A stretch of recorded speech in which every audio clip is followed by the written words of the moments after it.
Kebetulan saya ini kan sebagai karyawan di pemerintah daerah. Saya ingin menyampaikan terkait keberadaan Padepokan itu sendiri. Agar ini semua tahu gitu loh. Dan alhamdulillah saya ini sebagai salah satu pelaku sejarah tentang masalah Padepokan itu sendiri. Nah, sejarahnya begini. Tahun 1982.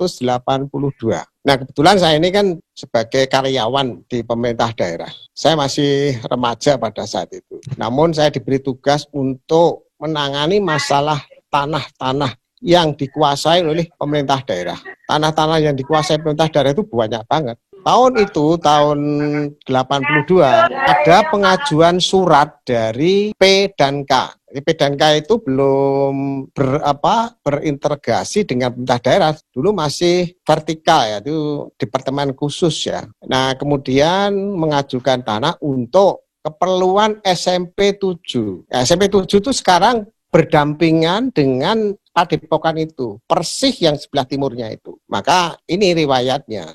Dari permohonan dari P dan K itu mengajukan tanah untuk keperluan SMP 7 yang luasnya kurang lebih 2 hektar, lebih sedikit. Nah, di situ ada plafonnya. Plafon anggaran dari APBN, bahwa anggaran dari APBN tersebut per meternya Rp2.000. Kemudian setelah hitung, itu jatuhnya kurang lebih 1 hektar lebih sedikit, saya pastinya tidak lupa ya.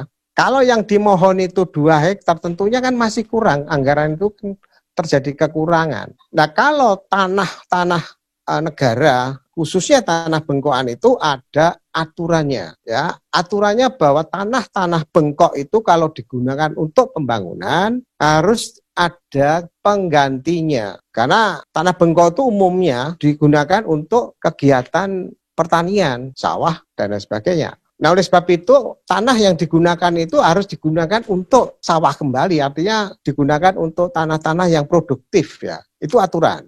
Nah, disinilah mulai saya berpikir untuk berinisiatif bahwa tanah itu bagaimana supaya bisa memenuhi kebutuhan tanah yang seluas 2 hektar kembali. Maka saya coba untuk kita hitung. Kalau dari tanah yang digunakan, yang dimohon itu 2 hektar lebih sedikit, nah kemudian plafonnya itu hanya kurang lebih hanya 1 hektar lebih, ya, sisanya itu ada 9 ribuan, tidak ada 1 hektar. Ini saya mengutak-atik gitu loh. Maka saya buat inisiatif untuk bagaimana tanah itu bisa dikuasai oleh organisasi kita gitu loh. Karena ini kan murah banget tuh, Rp2.000, bayangkan.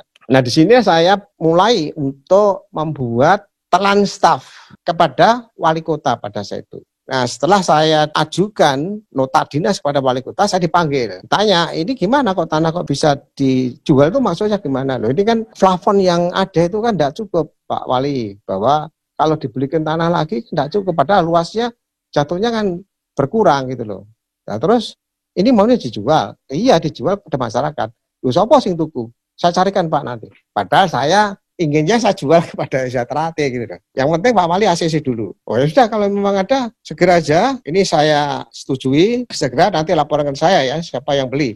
Udah, saya sewenang disetujui wali kota itu. Saya mencari pengurus ESA, ketemunya Mas Inggih gitu loh. Nah, Mas Inggih waktu itu ditugasi oleh Mas Tarmaji sebagai ketua DKP. Nah, karena saya ketemu Mas Inggih, saya buru-buru ingin segera ada surat masuk ke pemerintah daerah. Saya bilang sama Mas Inggih, ini ada tanah murah dijual, tolong segera ajukan permohonan, nanti akan saya proses gitu loh. Duitnya kok gampang, nanti gimana saya carikan gitu. Ya, wes, dia tidak mau membuat surat, ya sini kayak no tak tanda tangani. Nah, suratnya yang membuat saya ketik sendiri, saya konsep, dia tinggal tanda tangan. Udah saya bawa, saya ajukan, saya laporkan kepada Pak Wali. Dipanggil saya, Pak Wali. Gimana ini sudah ada permohonan masuk? Oh siap, Pak Wali, ini sudah ada yang masuk ya, alhamdulillah gitu. Terus piye? Dan nanti saya adakan satu informasi ini kepada ESA, ya mudah-mudahan nanti segera terwujud. Wes sudah jalan kan gitu.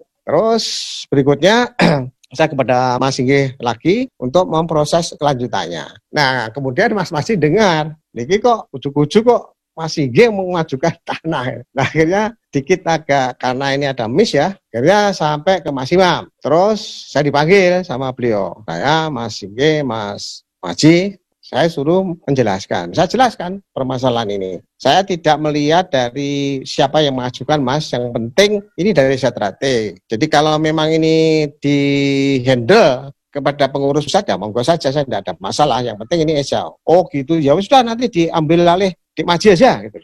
Jadi suratnya akhirnya dirubah, yang dulunya DKP menjadi pengurus pusat. Tapi dokumen di pemerintah daerah ada itu kalau kita cari di situ. Nah, kemudian dilanjutkan kepada Mas Tarmaji. Karena sudah disetujui, lalu saya mencoba untuk koordinasi dengan Badan Pertanahan. Jadi yang saya inginkan bahwa bagaimana tanah itu bisa bersertifikat kan gitu. Setelah saya ke Badan Pertanahan, kita diskusi panjang, ternyata organisasi pada saat itu belum bisa mengajukan tanah yang bersertifikat. Ya di lazimnya di dalam satu organisasi itu yayasan yang sudah mendapatkan hak atas tanah itu. Banyak toh dulu itu sekolah-sekolah itu kan didirikan yayasan yang akhirnya bisa mendapatkan hak atas tanah. Tapi haknya adalah hak guna bangunan. Kalau hak guna bangunan itu kan batasnya kan 20 tahun.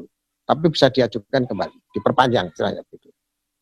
Ya sudah, karena petunjuknya dari Badan Pertanahan seperti itu, nah, saya langsung kepada Pak Wali, Mas Imam. Ya, masih ternyata nggak bisa organisasi mengajukan hak atas tanah.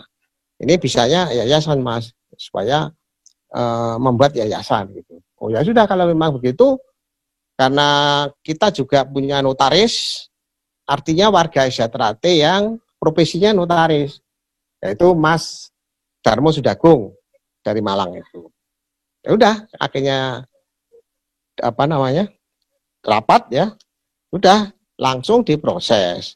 Maka pendirinya pada tahun itu satu, Mas Yan Warno, kemudian Mas Tarmaji, Mas Imam sendiri, dan Mas Sugeng Wiono. Mas Sugeng Wiono itu Sekda Ngawi. Udah akhirnya didirikan yayasan itu, tapi konteksnya adalah sebenarnya untuk agar tanah ini berstatus atau bersertifikat kan itu. Nah, tujuan kami adalah nanti sertifikat itu bisa dijadikan anggunan untuk mendapatkan duit kan begitu. Nah, akhirnya sudah kita lakukan pemrosesan, karena prosesnya itu juga panjang, karena dari tanah negara menjadi tanah hak guna bangunan kan begitu. Nah, kemudian karena sudah semuanya setuju ACC, lalu alhamdulillah ya, jadi yayasan sudah bisa dilakukan, punya legalitas. Jadi kalau yayasan itu kan dahulu kan cukup dinotarialkan, kemudian disahkan ke pengadilan negeri. Itu sudah sah itu. Cukup simpel, kemudian saya ajukan ke Badan Pertanahan, keluarlah sertifikat ya, hak guna bangunan atas nama yayasan. Nah, disinilah kebetulan saudara sepuh kita ini, Mbak Tinu, itu kan dulu bekerja di BCA. Ya sudah, kemudian dianggunkan sertifikat itu agar mendapat pinjaman ya dari Bank BCA. Nah, untuk agar bisa terbeli tanah itu, solusinya adalah dicarikan pinjaman. Kepada siapa? Nah, ini kepada Mas Nyoto. Mas Nyoto itu kakak iparnya Mas Isbiantoro, dalamnya Jalan Borobudur. Karena itu juga warga, juga saya itu kan pasiennya Mas Imam juga. Sudah akhirnya dipinjami, Mas. Waktu itu sekitar kurang lebih 10 jutaan lah. Yang sisanya itu kita carikan donasi. Banyak orang-orang Esa yang peduli menyumbangkan sebagian uangnya untuk, di samping itu juga ke cabang-cabang ya, Mas. Waktu itu kan cabangnya masih belum banyak ya. Itu ya tapi cukup banyak lah waktu itu. Kalau nggak salah sama 5 juta. Akhirnya dipinjami oleh Mas Yoto. Sehingga urusan dengan pemerintah sudah selesai kan gitu loh. Namun namanya pinjam kan harus menggalikan. Begitu sertifikat itu dijadikan anggunan, maka karena Mbak Tinu itu juga orang bank, ya nggak begitu lama langsung itu bisa keluar duitnya. Sehingga ketika uang itu keluar, dikembalikan pinjamannya kepada Mas Nyoto. Nah, jadi sudah selesai itu. Disinilah sebenarnya proses tentang masalah tanah padepokan, sehingga kita semua warga Setrate, alhamdulillah kita bersyukur bisa mempunyai tanah tersebut. Kalau yang terjadi ada isu-isu bahwa itu karena jasa-jasa seseorang misalnya yang mempunyai adalah orang A, B, C, itu jelas hoak dan salah. Jadi seperti itu.